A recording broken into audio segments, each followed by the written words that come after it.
Hey up everybody, welcome back.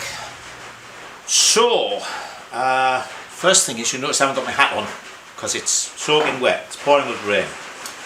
Right, today we're going to do some odds and ends on this, some little bits and pieces I've got to sort out. But before we get to that, I've got to zoom you in to show you something. Oh, before I do that actually, I'll show you this. Whoops. I started to do it to get rid of the welds a bit. This is actually going to be painted, I think. But anyway, shows you what I've been doing. Right, I'm going to zoom you in because I need to show you something. Now I did have a couple of comments about this, but I had my little machinist group round the other night, and a couple of people started plaguing me about putting a flat on that. And oh, it's going to unscrew, blah blah blah. So just to keep everybody happy, look, I'm turning that round and I've scalloped that. Alright, so that's going to lock onto there and it can't unscrew. So hopefully everybody is happy. First job I'm going to do is this battery carrier, because as you remember I took this back off here. Now I don't need that on there, so I'm going to take that off and we're going to weld that on, but I'm going to change these.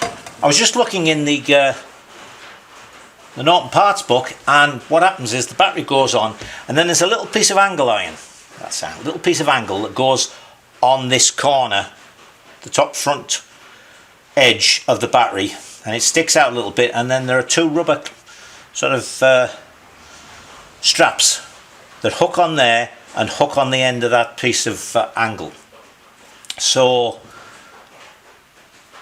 as I say, what I want is to lower this a bit. This is the bigger side. You notice I even caught that with the grinder when I set off. So I want to cut that down a little bit, just so the battery will lift up, not the battery, sorry, just so the airbox, when it comes back, I can lift it up slightly because it needs to come out at an angle. The other thing I'm going to do is weld the nuts on the bottom for the airbox mounting. And of course, look at that. With typical good luck, they'd put a hole right there where I want to be. So I've got to weld a little piece in there and re-drill that hole, and then I can put my nuts on the back. So let's get on and do that. So there's the piece with a bit welded on the back, that cut down slightly, and our nuts on the back of here.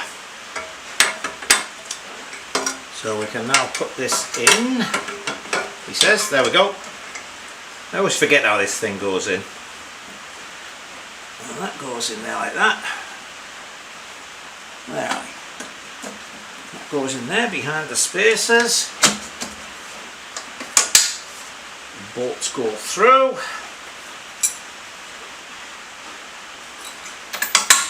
Bolt goes through there.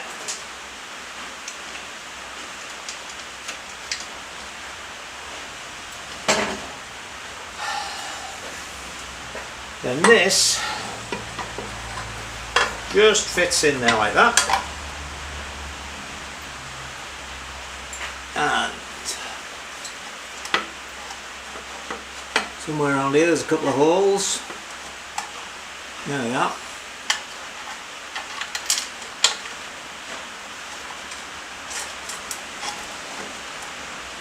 One. And on this side.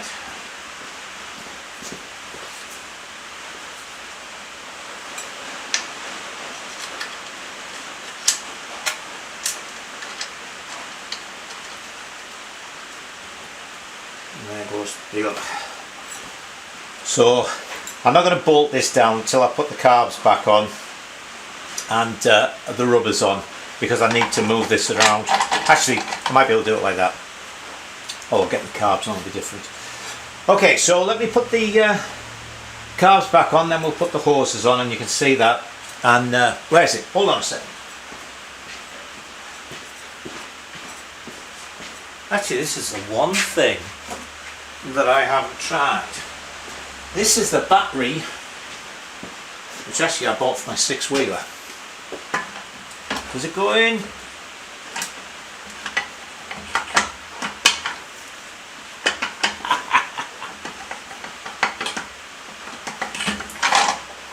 going from the other side.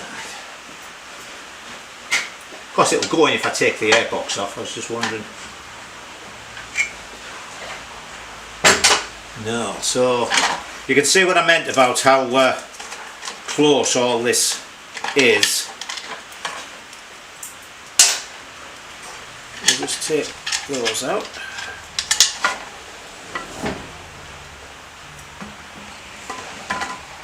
It's because of this top tube sloping. The battery goes in like that. They go in, and yes, I can see my bolt holes. So I've got maybe 1/4 of an inch in between the two. As you can see, there's next to no room for the battery there. So this is a case of, you know, the battery won't go straight in. Anyway, everything will fasten up nicely, so that'll all fit in. So let me put the carbs on and what have you. And then actually we're going to look at ignition coils. I've got everything bolted in now. So you can see the airbox is in with its filter on the top, and it's good, solid. All the hose clips go on and the hoses seem to be firm. What I was a little worried about, as I mentioned, was that some of these tubes went into the curve of the hose, and of course where the hose is curved, the diameter is bigger. It's not easy to pull them in, and actually as I put them together I maybe could have done with making those stubs just a little longer, but everything's gone on, so that's fine. Ignition coils, now you remember I was going to put them here, but as we've just seen, and you remember I was going to have to put 2 and then 1, and now we know we've got this enormous tall battery. But also, of course, the electrics for this aren't going to be Norton, because the specific electrics are more for the engine than the frame. I mean, front light's a front light and rear light's a rear light, so on. So we'll be using the Yamaha 750 wiring harness. So what I thought would be best was if I could match up the places on the frame that the electrical units are mounted on the Yam. The XS 750 is around about the same size as this, so I don't think we'll have any trouble with, you know, reaching from the headlamp to the tail lamp and so on. But I just had a look in the book, because I had one, well, I had an 850 back in the UK, so I still have a book. And according to the book, the coils go here under the tank, and looking at the Norton tank, it's very wide. The gap is very wide underneath, so I'm going to look and see if I can't mount them there, and then hopefully when I put the wiring harness on we'll be right close to here. So let me get the coils and the tank and we'll see how they're going to fit. Here's the bottom of the tank. We could certainly get 2 in there, look. What I'm going to look at is, can I get 2 in that way, 1 in that way, and I'll make a plate up that will sort of fasten these to a mounting plate, like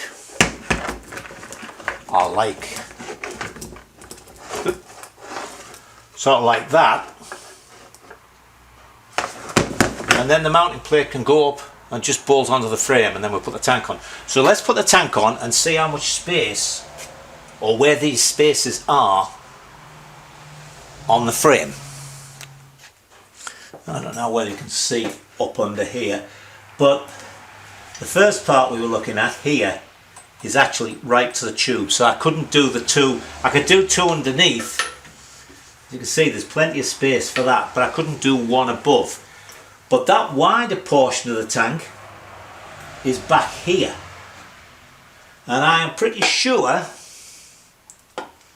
that I can get all 3 in across there just nicely on 1 plate. They'll actually go up about that high.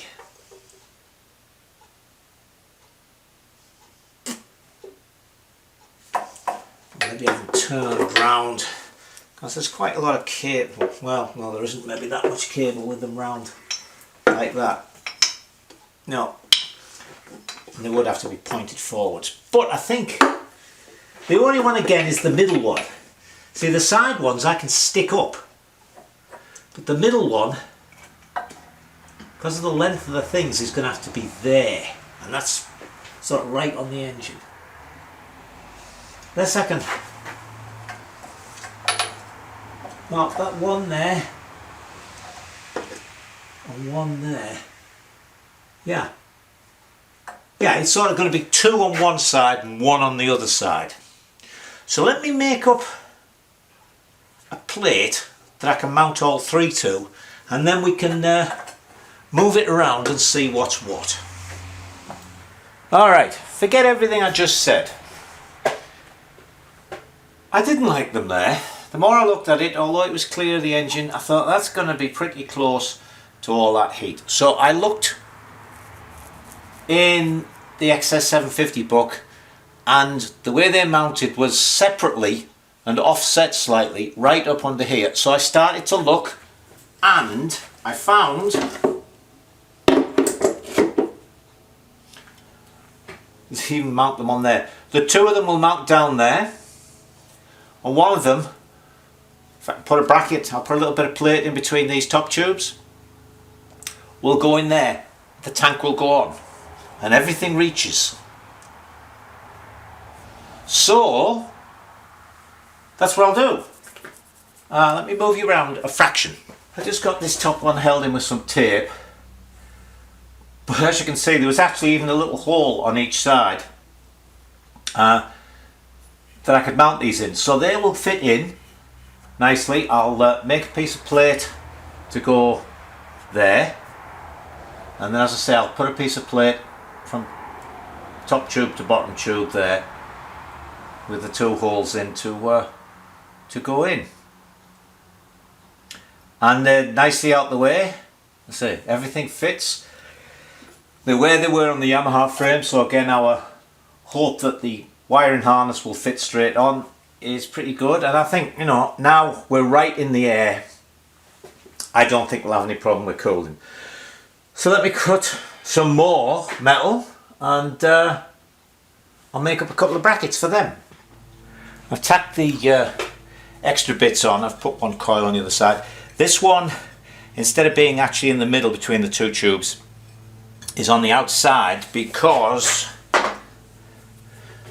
this actually will nestle into, whoops, wrong way around, nestle into the in between the tubes. So that goes on like that.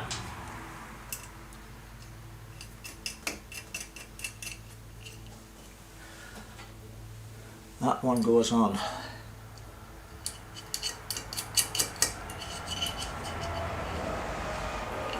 that, and then 2 more nuts somewhere. Yep.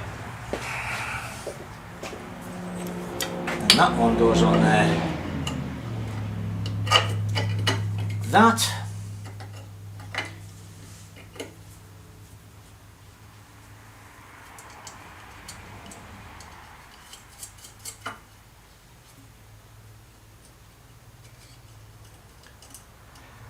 You know, I lashed out and bought myself a Jag last year, XJ6, 1986.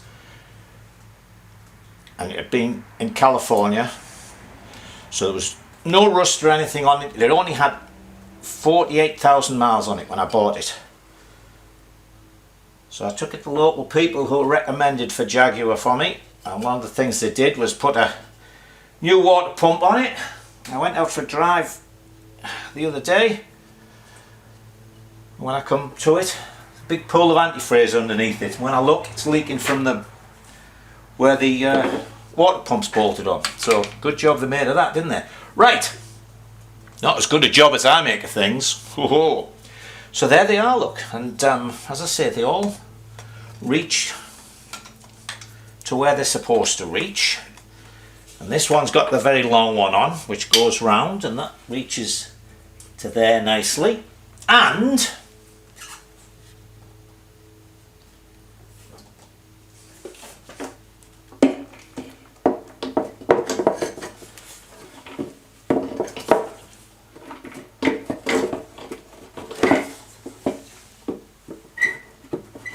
Where's the other hole gone?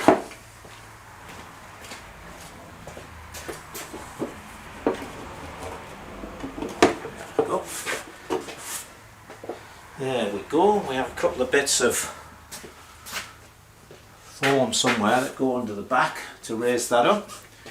And let me drop you down.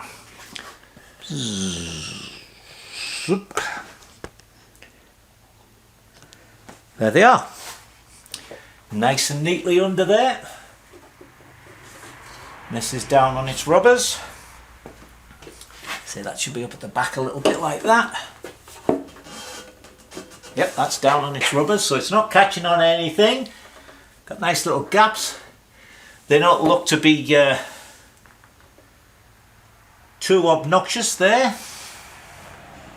So there's another job jobbed. Next thing I'm going to do today, I'll just bang my knee, is weld this piece on here. Now as I say, I made a steel one. You can see here the others are alloy. There's an aluminium one. There it is. For there. But this one, you can see the chain here, I can't really get a bolt in the back, so I thought rather than fiddling on, what I would do, as I say, is I made a steel one that's actually threaded with the right size bolt. So that's going to go on there. So let me see if I can get a nut behind it to hold it in place. You can see how awkward it is altogether. So this will make it nice and easy to deal with.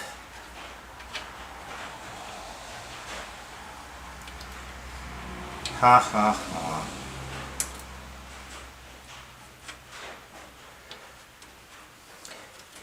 You wouldn't think that just screwing a bolt onto a nut would be that difficult. There it is. So that bolts it in place. Everything's been cleaned off. Oh, I had a thought about why some of my TIG welding doesn't work as well as it should. It's because I can't wear my hat when I've got my welding helmet on.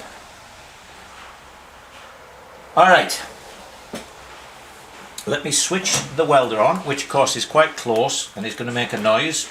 So bear with me and we'll tack it on, and that is one more job jobbed.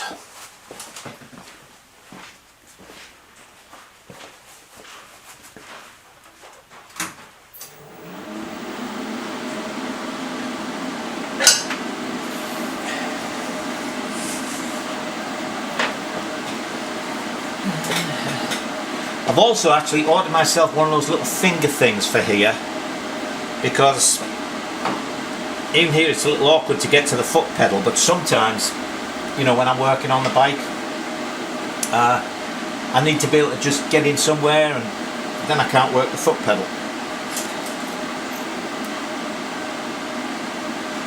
So let's see if we can do this right.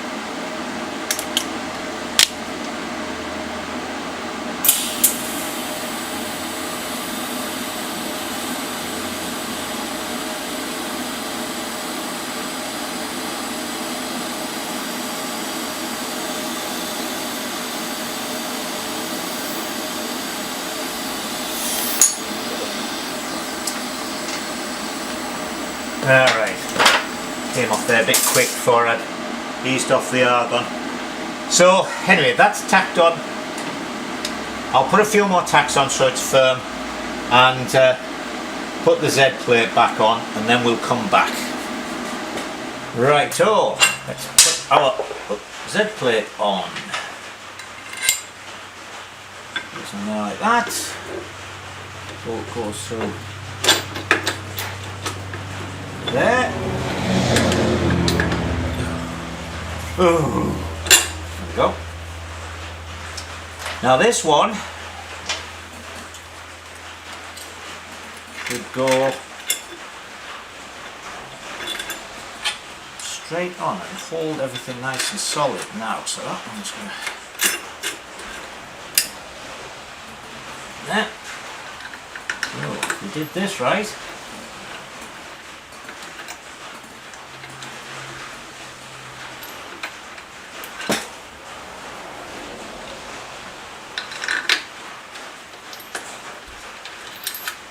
More plain these plates than I thought.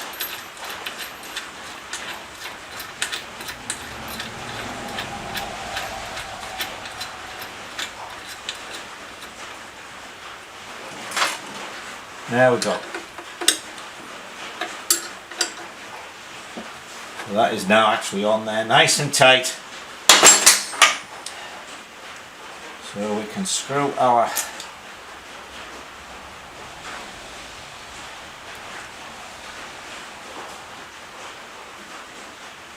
brake lever on.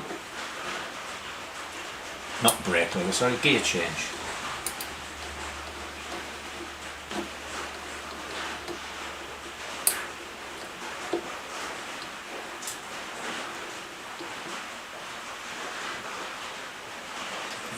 Make up a little washer or something for that. Look, it goes around too far when it's tight. Although, so there's barely enough room for a nut on the back of that. We're relying on it to screw into this. But anyway, that's got that part done. So I think the next thing we'll look at is to make up that bracket for the right hand side cover. As I mentioned, we're going to make it off the airbox. So let's go around there and have a look at that. So what we're going to use is this, the hold down bolt for the air filter cover. It's just off a little bit from here. So what we'll do is we'll make a piece that will come up, you know, a sort of extended Z.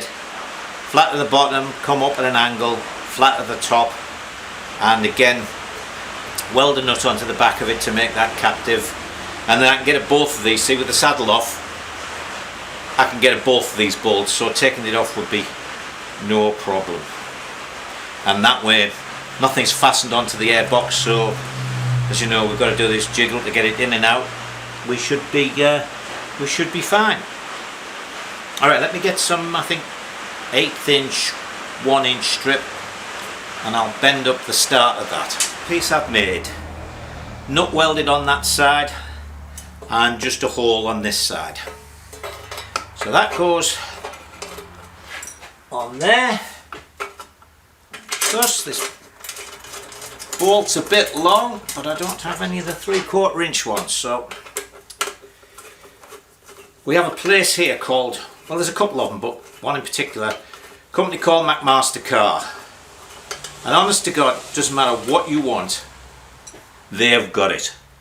You know, so it's not just nuts and bolts, it's bearings, it's tools, it's, you know, you think to yourself, I wonder if they make something or other in plastic. You go to McMaster Car and there it is. So that goes into here, and then that one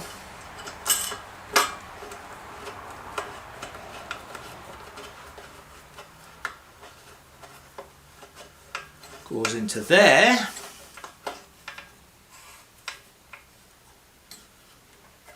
and there we are, nice and rigid. Now I'm going to show you something here. I didn't show you me making this, but there's something I wanted to show you here because it's a little dodge you might be able to use. When I made this piece, this end was easy enough to do, right? I got the piece of flat and I put 2 bends in it like that. Now this end, where it went under the cover, I could see it, I marked it, I was able to drill it and everything. But this end where it went over here, because it wasn't just straight and it was really difficult to get everything measured up, wasn't that easy to get the hole lined up. So what you do, I hope you can see these, is you draw some lines through the centre of the hole. Then when you put this on, you sort of get it to where you want it to be, and you can see, look, you can see that line, we can see that line, this one. You mark them in the direction they're going. I mean, it's not absolutely exact, but it worked out perfectly here. Then when you take this off, you continue those lines, and where they cross is going to be the centre of that hole. Even though you can't see it, those lines guide you. See there, there's 3 of them. You draw those reasonably close to the angle they're at, and where they meet, that's where you're going to drill it. So there's just a handy thing if you've got to find a hole for something where your bracket covers it. I mean, if you're really good, of course, you can make the bracket with the holes in and it'll actually go straight on. But I'm not that good, so there you go. There's another little cheating dodge which works. See, what I'm saying is you wouldn't be able to see the hole, obviously, but you sort of go, oh, look, that line goes like that, and that line goes like that. It's nice if you can see two of them, like there. You can see it on both sides. So you draw the hole through, and where they join is where your hole is. Okay, so that's enough for today, but I have something to say. Alright, I'm sitting down just so everything's in shot. Brought my little notebook with me because I had a couple of comments that I wanted to particularly mention. Now, Double D mentioned the mounting bolts in the bottom of this. Quite rightly, something to be honest I hadn't thought of. He said, what happens if they come loose? You know, zonk. Next thing you know, that's through the intake. Quite right. So, what I'm going to do, because that's really the best way to put these on, is they stick down below just enough. I'm going to cross drill them and put a split pin in. So even if they come loose, they can't sort of come loose all the way and come out. So thank you very much for that. That might save us a lot of aggravation one day. The other was Stephen Deakin. And he had a brilliant idea. I'm really glad you mentioned this, Stephen. All this fiddling around in the back about getting the battery in and stuff. He said, why not use the back of the airbox to mount the battery? So what I'm going to do is make a couple of little brackets either on the frame. Well, I won't put them on the frame because again we're going to screw up our access. Maybe put a couple of little things on here, and then instead of the battery being pulled down that way by the rubber things, we'll put them this way. We'll just have the battery up against the airbox because it's nice and rigid. So thanks very much. You see, I take note of these comments. The other thing I wanted to mention is, the more I look at it, the less I like these forks. Plus, see, they were off the sort of cruiser model, so that's why they're longer, and also that's why the headstock to fork distance is so small. And because it's so small, it's really making getting the tank and everything on difficult. Now I have a pair of Yamaha 650 forks, which I've had a quick measure, take that extension back out, which thankfully I never welded in, it's just got a couple of tacks. We'll go in, they look right, and of course these are Yamaha 650 wheels, so the wheel will fit straight in. So I haven't completely made my mind up, but I've got a feeling I'm going to change the forks. So there you go. So right, as I say, that's it for today. Time to go in and have my tea. So until I see you again, enjoy yourselves.